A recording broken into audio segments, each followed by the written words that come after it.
this video, we're going over the complete foam roll guide for lacrosse players. What's going on, guys? Kyle here from Relentless Lacrosse, and today we're going to go over the complete foam rolling guide specifically for lacrosse players.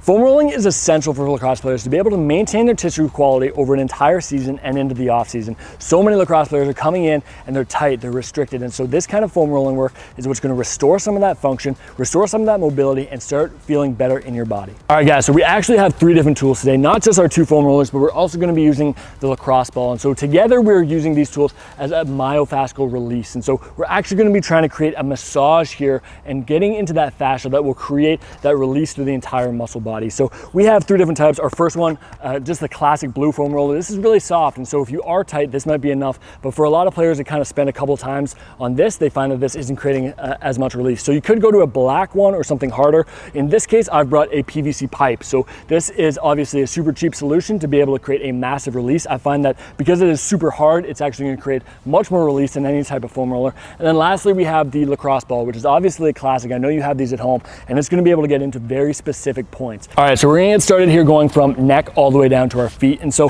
we don't actually want to foam roll our neck, but we do find it super helpful to get a lacrosse ball in here. And there's a couple different spots that get super tight. So our first one here is kind of this SCM muscle. If I kind of pinch down at my collarbone here and rotate, you'll find this big muscle group. And so this is something that often gets cranky with a lot of lacrosse players because there's overhead so often. So you get a lacrosse ball in here. We don't want to actually roll through here. There's a lot of arteries and stuff we don't want to be rolling here, but we can kind of pinch down that SCM and kind of just rotate and press into it, and you find a kind of a massive release through there. Now you could also hit the top of the SCM where we're actually a little bit more through the bottom of the ear and find that that is going to create a massive release through here. So another problem area in the neck for lacrosse players is that upper region of the back of the lower skull, upper neck, which we call the suboccipital region. And so because so many of us are on our phones all the time, this area tends to get super tight.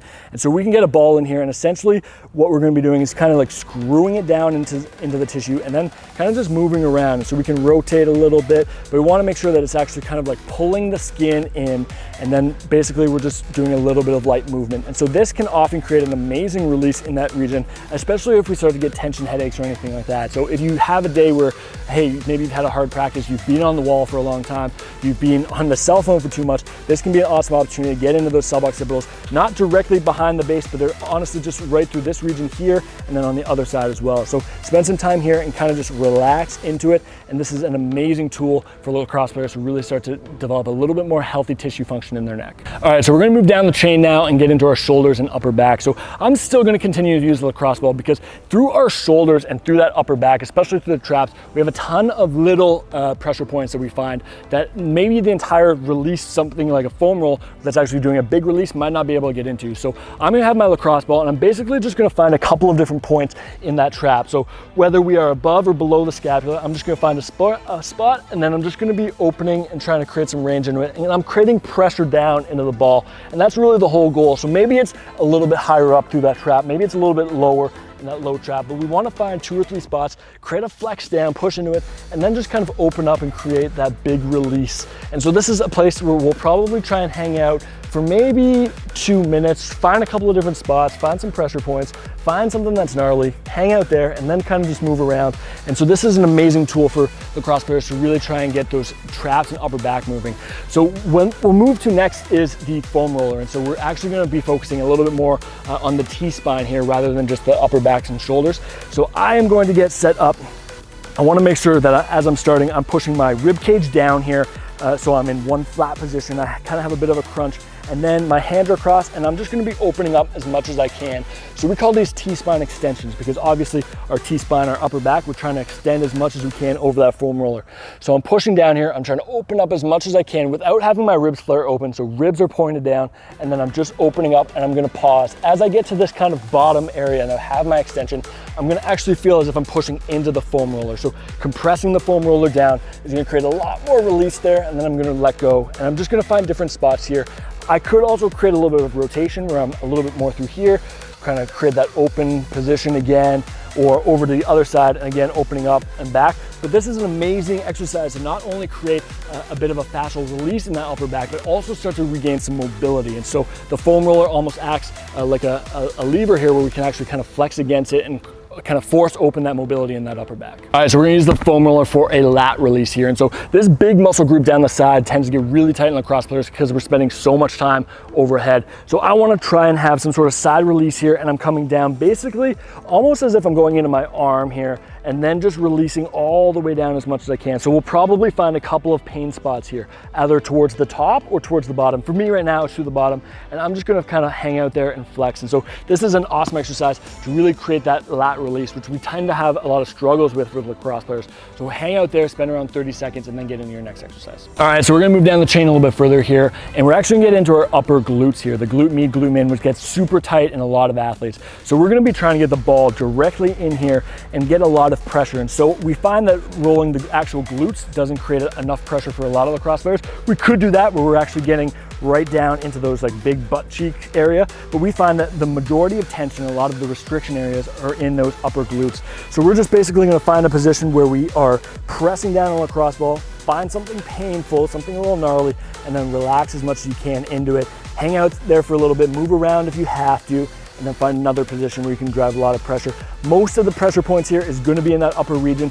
We find that if we can release those upper glutes, the low back gets better, the hips get better, everything tends to get better. So spend some time here, get the lacrosse ball deep in those upper glutes. All right, so we're gonna move down the chain here to our hamstrings, and I'm gonna use a harder foam roller because this is an area where we really wanna get a huge release in. A lot of lacrosse players start to struggle with their hamstrings as sprint volume increases. So we wanna make sure that you're spending some high quality time on the foam roller and getting specific here. So I'm gonna be going basically right from the bottom of my butt cheek, that low glute, right to above the top of my knee. Now there's a bunch of structures that we don't necessarily want to foam roll directly behind that knee, but basically we're going to run the length of the hamstring to where that area actually is. So I'm just going to be creating as much pressure as I can here, really focusing on creating some pressure down in the roller. We see a lot of lacrosse players that kind of just come hang out on the foam roll in this position, and it's not useful at all. So really make sure that you're getting active here, create a release, get that leg maybe out to the side where you get a little bit of a different position, maybe you're internal as well, but you want to make sure that you're getting into those hamstrings and getting deliberate here. All right, so we're going to be foam rolling the quads here. Obviously one of the most problematic area in a lot of athletes, because as we start to increase our running volume, quads seem to just continuously get locked up.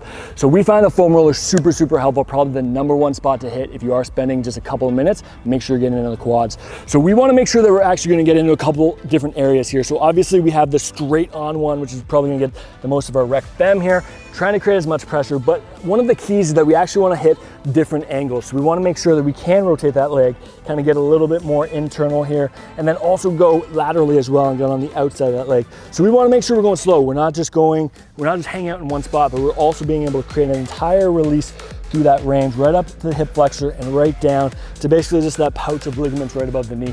This is going to create a huge release. Spend some time here, guys. This one is super, super valuable. All right, so we're gonna move down to our calves, and this is often a problem area for a lot of cross players. We're gonna be using both the foam roller and the ball here. You could also use a massage stick we find super useful for getting in there, but in our case, we're just gonna use these two tools. For the basic foam roller, we're gonna start basically just at the top of our Achilles here and going to not behind the knee, but basically this is where that kind of calf ends, that top range. So I'm gonna be focusing the majority of my time on the outside of the calf here. We tend to have a lot of tension through this region, but we could also get internal as well and really try and create a release down. This is something that's gonna create a lot of pressure, and if you don't have any specific pressure points, this is awesome. If you do find a couple of spots that are super painful, A, hang out there for a second, but then B, grab a lacrosse ball. And so we find a lot of lacrosse players, they get super tight at this top area, the origin of all of the calf muscles.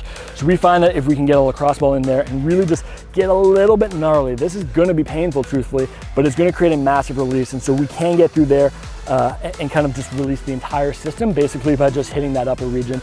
If you do have some sort of calf issues or even shin splints or anything like that, we find that releasing through the calves and then through this tibialis anterior, kind of through that front region, is gonna be a massive release for you. So make sure that you're taking the time, getting some pressure in here, relax into the ball or into the foam roller, and then move on to your next set. All right, so we have one area that gets often very problematic in all athletes, and that's that greater arch is what they call it. And it's this big area right here. So oftentimes you can basically just get in there and get a knuckle in and probably find a pain spot, but a lacrosse ball gets in there really nice where you can create a lot of pressure in that greater arch. But we wanna make sure that we're kind of getting into all of the foot. So find a couple of different areas, put a lot of pressure down. You could even get a little bit more granular here if you have a golf ball and create even more pressure in a very specific spot. But this is an awesome release and something that all lacrosse players should be doing. I I recommend lacrosse players use this after every single practice. So many lacrosse players come up with these gnarly feet after practice, and so this is going to create an immediate release and also start to regain some function in their feet. All right, guys, so that is an awesome sequence for lacrosse players to start to regain some of that tissue quality and actually start to improve through their entire body some actual function. One more.